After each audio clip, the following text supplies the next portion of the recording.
Bonjour à tous. Petite histoire intitulée « Les héritiers de l'ombre ». Chapitre 1 – La toile invisible. Dès son adolescence, Clara avait appris à plaire et à obéir, à devenir l'ombre docile de ceux qui prétendaient savoir mieux qu'elle. Ses parents, manipulateurs subtils, lui avaient inculqué que la réussite se mesurait au contrôle des autres, à l'art de guider les faibles selon leur volonté. Chaque mot qu'ils prononçaient semblait une loi immuable, et elle, trop attachée à leur approbation, répétait leurs gestes sans jamais les questionner.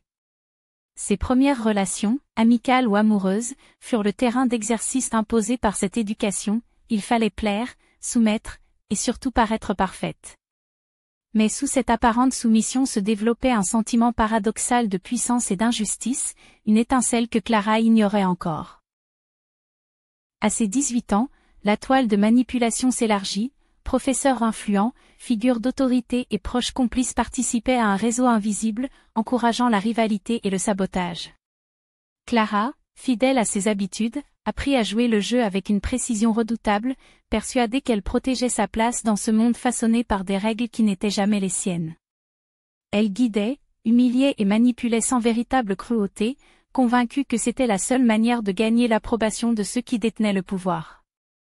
Mais chaque geste laissé derrière elle devenait une pièce de puzzle qu'elle ne voyait pas, un reflet de ses parents et de leur influence toxique. C'est alors qu'il entra dans sa vie, un jeune homme calme, résilient et profondément incorruptible. Les tentatives de Clara pour le plier au même schéma échouèrent, chaque manipulation se retournant contre elle dans un silence qui brûlait. Lui, simplement, avançait sans jamais se laisser atteindre par ses pièges. Chaque fois qu'elle croyait avoir gagné, il révélait une force qui n'était ni enseignée ni héritée, elle émanait de lui-même. Dans ce jeu invisible, les regards de Clara commencèrent à changer. L'impression de contrôle, si familière et rassurante, laissait place à une interrogation profonde, et si le pouvoir qu'elle pensait posséder n'avait jamais été réel?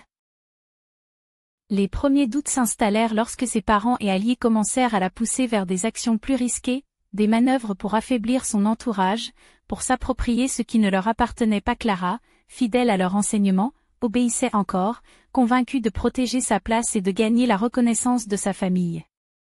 Mais le jeune homme continuait d'avancer, impassible, et chaque victoire supposée de Clara se transformait en miroir de sa propre faiblesse. Elle ne le savait pas encore, mais le véritable retournement venait de commencer, ce jeu de contrôle et de manipulation allait bientôt révéler la vérité sur chacun d'eux, et sur la place exacte de Clara dans cette toile invisible.